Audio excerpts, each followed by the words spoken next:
Hey, everybody, and welcome to episode 3 of TalkDisney2Me. We're your hosts. I'm Charlie. And I'm Sarah, and this week is the first episode of some Disney history. But before we jump in our time rover, let's stay current on some Disney news.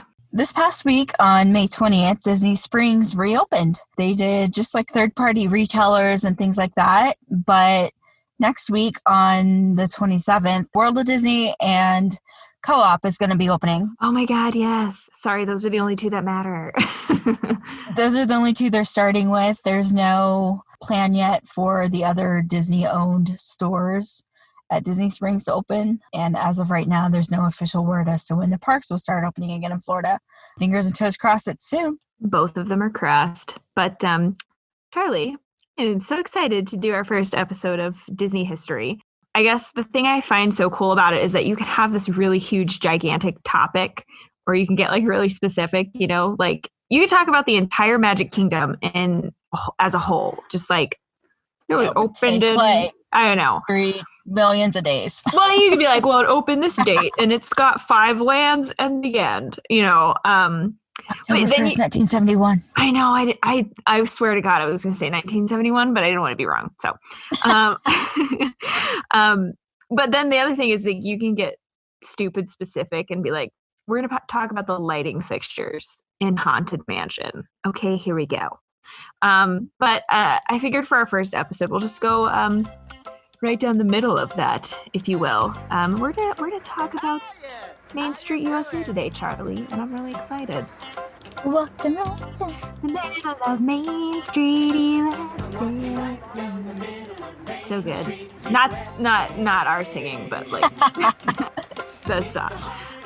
So yeah, I think this is a perfect start to a Disney day. I can't imagine, like, I don't know, when you walk into like any other park in the morning, like if you're in Animal Kingdom or Hollywood Studios or, Epcot or anything like that, you just don't get that same like Disney feeling. Like you're excited and ready to be there, but it's not like, oh my God, we're here. We're finally here. We're starting our day. I just feel like walking down that it's perfect. My favorite part of Main Street is that you don't enter like through the center. You have to go to the left or the right underneath the railroad tracks and then come back around to center.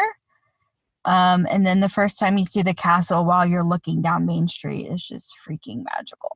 Oh, it's amazing. I mean, I just think there's nothing like it. And then the music that they have playing, like all the kind of famous Disney themes or just classic kind of like that era of music. And they put their like Disney Main Street filter on it. So it all has that same like sound. But if you listen to it, you're like, oh my God, this is the theme from Up, or oh my gosh, it's Monsters Inc., and then they throw like Wells Fargo Wagon in there and you're like, I'm so ready for the day.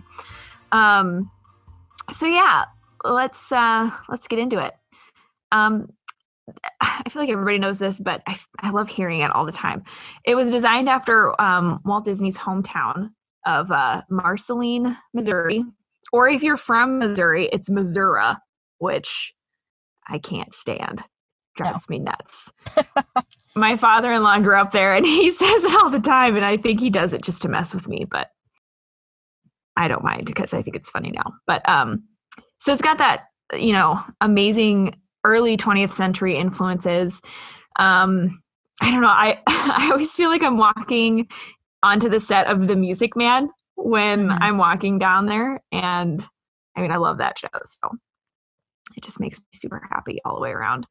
I didn't know this, but when I was researching for this, an Imagineer, Harper Goff, he was working on Main Street, and he happened to show Walt pictures of his hometown of Fort Collins, Colorado, and Walt really liked them. So elements of that town are also mixed in, and I didn't know that. And I think that's just kind of fun how there's just different little hometowns. And I've said this before, I live in a very small town, and we do have a downtown area, and there are some buildings that have been there since this time, like 1918 and like the early 1920s. And some of them are they're really cute, and you can just see it.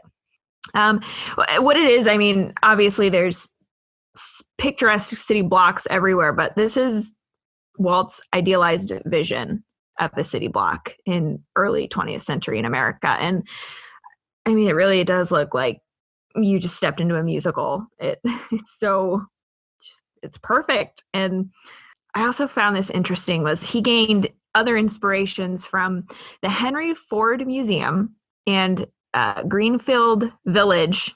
And these are both in Dearborn, Michigan, which is part of the Detroit metro area.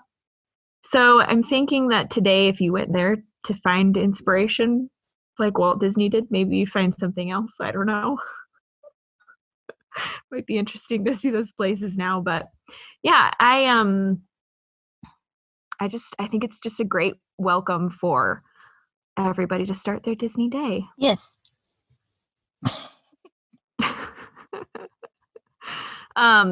So obviously Disneyland Main Street has been around a little bit longer than Walt Disney World. And OG. Yeah. OG. And of course they go through like different just changes and stuff like that because Disney's always supposed to be growing and changing, right?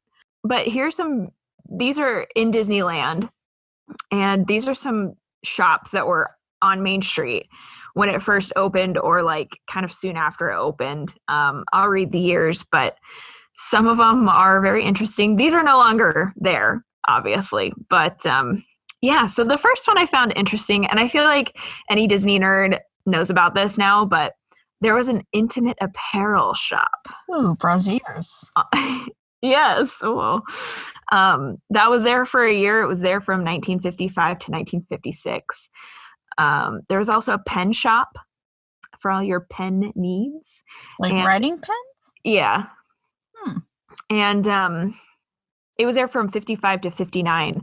So kind of like going through these lists, it almost was like Walt wanted it to be like an actual functioning little downtown area where you can come and get, like this one. It's Sunnyview Farms Jams and Jellies was there from 55 to 57. So it's like you can go get your bras and underwear, you can get your pens, you can get your jams and jellies. And then, there's a Hurricane Lamp shop, which I actually just put that on the list because of the name. I really hope What's a hurricane lamp? Well, that's what I want to know. I'm like, are they sturdy enough to like withstand like? But why would that be in Disneyland? They don't have hurricanes over there. They can dream. It was there. This was in the 70s, so 72 to 76, and then there was a coin shop for all your coin buying needs, and there was a Yale and Town lock shop and a gem rock shop. Gem is spelled with a J. So I'm hoping that was where you could like buy rocks and stuff and collect, because like I really like rocks. Did you know that there used to be tobacco stores at both Disneyland and Disney World? Yeah, there's a Native American carving statue, or yeah. I don't think he's wood anymore. He's out there, and I don't know. I feel like I hope they don't take him away if they haven't already, because I feel Disneyland has two. Yeah, they have one in Frontierland, right? Yeah. Yeah. I don't want them to take it away. Like, I don't know. Chief Seagar. Yeah. Is the one on Main Street. And then Chief Pipem is the one in Frontierland. So I just think it's interesting that I think that's what he wanted, was it to be like a functioning little downtown area. Mm-hmm. Obviously it's changed, but yeah, I just thought that was interesting. And I would have totally gone into the jams and jellies and the gem rock shop for sure. But so the current shops that are kind of down there now in Disneyland are your kind of same thing that we have in Disney World. Got a candy kitchen and shop. You got a china shop. You got Disney Clothers Limited. You've got the Great Emporium, and then the Main Street Magic Shop. I do want to talk about that for a second because that has some fun little history factoids to it. It opened in 1957, and it was actually when they first opened, it was located in Fantasyland, and it was known as Merlin's Magic Shop. And there were, they did the same thing that they do sometimes today. They have the small magic performances inside the shop during the day and just selling all that fun magic stuff. And it moved to Main Street in 1957 as well. So it was had a busy first year. And I feel like its claim to fame in my book, because I love this man very much, was young Steve Martin worked and did magic there. And that's where he learned kind of how to do his magic or practice it a lot. Steve Martin's great. I love him. He was my first celebrity crush. For sure. And anytime I see him, I'm like, yay, Steve Martin. Main Street Pin Shop is there today. I will give you one guess as to what they sell there. Pins! Pins, not pens. Yeah, pins. The Penny Arcade, I know this was refurbed more recent than not, and they made a big to-do about it, and it looks great. So, yeah, did you go into any of these shops when you were there? I'm sure I probably went to the Emporium. Mm-hmm. But it was such like a quick trip, and it was so packed because I went at Christmas, like on Christmas. Oh, I love Disneyland at Christmas. I'm upset at myself because I didn't really get very far in the park. I think I explored DCA more than I did Disneyland. Really? Yeah, because there weren't very many people at DCA when I went. Makes sense. And I just insisted on going to Disneyland on Christmas. We did that one time, and that was a long time ago. And it was really crowded. We were like, we're never doing this again. It was so fun. I've only been to Disneyland at Christmas. I've never seen Disney World dressed up for Christmas, and I really want to. So what? I know. I've seen it dressed up for Halloween. Okay, you me Christmas trip. Let's go. I know. Let's do it. If they're open. They'll be open. Well, let's so we talked about the very skimming of Main Street history. I love both of them for different reasons, but let's go on over to Walt Disney World's Main Street. The current shops haven't changed as much. Disneyland's obviously has changed more because they've been there longer. Mm-hmm. And it was very, Disney was, I don't know, I don't want to say as popular then as he is now, because he's a very popular guy, but, he didn't have literally a mountain of stuffed Mickeys in the middle of a store. So they haven't changed as much. So you kind of have the things that are still there today. You've got the confectionery, which they make like the Rice Krispie balls or Rice Krispie treats. Heck yeah, they're so good. Those are my favorite. Have you seen like the giant one? The giant Mickey one? There's like a huge, there's like a huge slab. Oh, yes. Oh my God. I actually was tempted to get it. It's like the size of like a laptop. And I'm like, I will take that home with me and eat it all day, every day until it's gone. I love the Rice Krispie treats. That is such a great little store too. You got the Crystal Arts, and I think that's where the glass blower is. Am I wrong? I know there's a glass blower at Disney Springs. There might be one at Crystal Arts. I don't know. Every time I walk through there, I'm always just looking at the crystal. The arts? Yeah. Oh. So yeah, I think that's where the glass blower is. It's really cool. Toasty. They have the Emporium, of course, which is probably my favorite thing to walk through. Disney Clothers, they are not limited, apparently. And the Main Street Gallery, if I'm wrong, I feel like I might be wrong, but isn't this where, like, when you first come in, if you're on the right side of the bridge, isn't it, like, to the very right? Like where the theater sign is? Is that where? Am I wrong? Because if so, it's empty, I feel like, most of the time, except for special events. Because isn't that where they host, like, if you buy like an extra special ticket for like the Halloween party or something, that's where you get all your snacks from? Am I totally wrong? Yeah, you're wrong. Yeah, they started for the extra snacks party. You can either do Tony's now or you do the dessert party up at Tomorrowland Okay. Terrace. But wasn't it there at one point? I swear it was there. Maybe I'm so wrong. I don't know. I'm not sure. I know there's the kind of like Art of Disney gallery that's in between Crystal Blowers and Crystal Arts and Uptown Jewelers. Yeah. I feel like I know where it is, and I'm brain fart right now. And then Uptown Jewelers, which is my other, I think, favorite store for obvious reasons, and because that's where you get your Pandora stuff, right? I've actually buy most of my Pandora at Ever After now. Yeah, we go to Hollywood Studios. I feel like that's where we always end up buying our Pandora charms. It depends on where I find them at. Yeah, I'm the same way. And always ends up being Hollywood Studios for some reason. Yeah. I don't know. But I think I had to go to Hollywood to get the Star Wars one. Makes sense. Well, it was like sold out. No, I know. Else. So yeah, it hasn't really moved. I mean, it hasn't really changed probably too terribly much versus Disneyland's history. Certainly didn't have a bra shop, which would have been interesting. But I think they have like restaurants here, and if I know they have like the Carnation Cafe in Disneyland on Main Street, and I feel like that's it for like actual legit restaurants.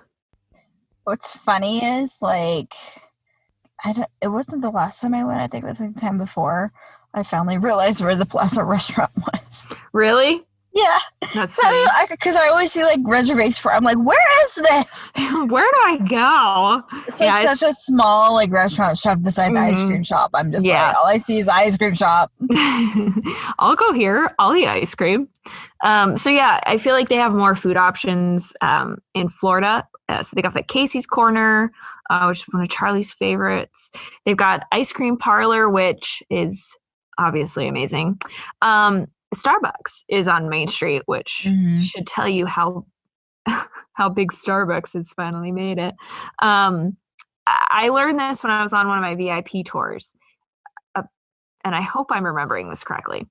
But it is the second busiest Starbucks like in the world. It's second only to New York City's Times Square Starbucks. That's kind of amazing. But if you think about it, I believe it because it's such a long wait. Well, it is. But then think about how many people go through there throughout the day, and it's not like they've got like 26 Starbucks to spread out. Yeah. And they got the one there, and I know they have one. I know that you can get Starbucks in every park. I think we talked about this. But this is probably the biggest and the most busiest one. And until Epcot's open. Oh yeah, that'll be nice. And Disney Springs is doing a refurb on theirs. I think they're. Are they really? I think they're putting it inside finally. Oh, okay. Yeah, I mean, gone to the outside one. It's not bad. I mean, they work quick. Holy crap, they've got like 400 orders at one time. You also got, like you said, Charlie, the Plaza restaurant. I think I've eaten there once, and I don't think it was horrible, but it wasn't anything to write home about. You also have the bakery. Yeah. And then you also have Tony's that I mentioned earlier. Yeah. Where is that exactly? I feel like I just walked by it. If you come in on the right, it's right next to where you meet Mickey in the theater. Oh, okay. Okay. Yeah. I pretty much I feel like I'm already looking at other things. It's not the greatest. The one place that I am trying to get my husband to do on Main Street is the barber shop. You should wait until you have a child and take him for his first haircut there. Then you gotta get a cute hat that says "My first haircut." That means I have to have a kid. I'm just kidding. So yeah, I almost made a reservation for my husband to go to the barber shop last trip, and he was like, "I'm gonna spend my day getting a haircut." I'm like, it's not like you're not getting a perm, dude. You're just getting a trim. Sit down, enjoy it. But we didn't do it. So maybe one day. I think what's interesting is that when you look at a bird's eye view of Main Street, like on Google Earth or whatever, the show buildings, I'm doing air quotes, they're massive. I mean, I know that it's not a ride, but I'm calling it a show building because everything's on stage. They're massive, though, and they're all connected, which makes sense when you walk through them because, it's just one massive store that you just keep going and going and going. Pro tip, if there's stuff happening on Main Street that you're trying to get around, walk through the stores. Yeah, don't use the sidewalk. Just duck into the stores and you'll probably find something that you can't live without. But I love it. If you didn't know, if you'd never been there or something before and you walk down Main Street, you'd be like, holy cow, there's so many buildings here. I mean, I remember thinking that when I was little, being like, we're not going to have time to go into all these buildings and everything like that. I mean, that's that Disney magic right there of their art of like blending in and making you think there's 60 little buildings on the street instead of like probably 3 or 4 massive ones. So, I just think that's so fun to look at. It's different when you're walking through it because you're like, oh man, this is a big building. But it's a different thing to like look at it like on Google Earth and you're like, holy smokes, that's a lot of like air conditioning. I think the other thing that is fun and I think is now becoming more popular or more Disney public knowledge is the windows in both locations. The windows in Main Street in Disneyland and the windows on Main Street in Disney World. They're names of Imagineers and Walt's family and stuff like that. And I just think that's so fun. I learned that if you do the Keys to the Kingdom tour at Magic Kingdom, that's where I learned it. In 2015, I think I did that. Yeah, I think it's so fun. Mm-hmm. It's really cute. And I have a couple that I'm sure everybody will recognize the name. So I guess the next time you're in the parks, just look up at the windows and yes, just stare at the windows. Stare at the windows. And they all typically kind of like Atencio, who wrote the theme song for Haunted Mansion and Pirates. He's like, it's called like the Musical Quill or something like that, is his little music shop. So a lot of the time they kind of have something to do with like the person's job. Tony Baxter is on there, which is pretty great because he's still very much around and very much creating. And so it's just fun to see his name up there. Raleigh Crump, Mary Blair, of course, Elias Disney. I think he's got the newspaper window, if I'm remembering that correctly. Roy O. Disney. Walt's family is up there. Like I'm all of his kids and some grandkids, I'm sure, are up there. Just, it's so cute. I love it. Bob Gurr. Of course, the man himself, Walt, is up there. I think he's like the Laughograms or something, which is the first kind of animation company that he started.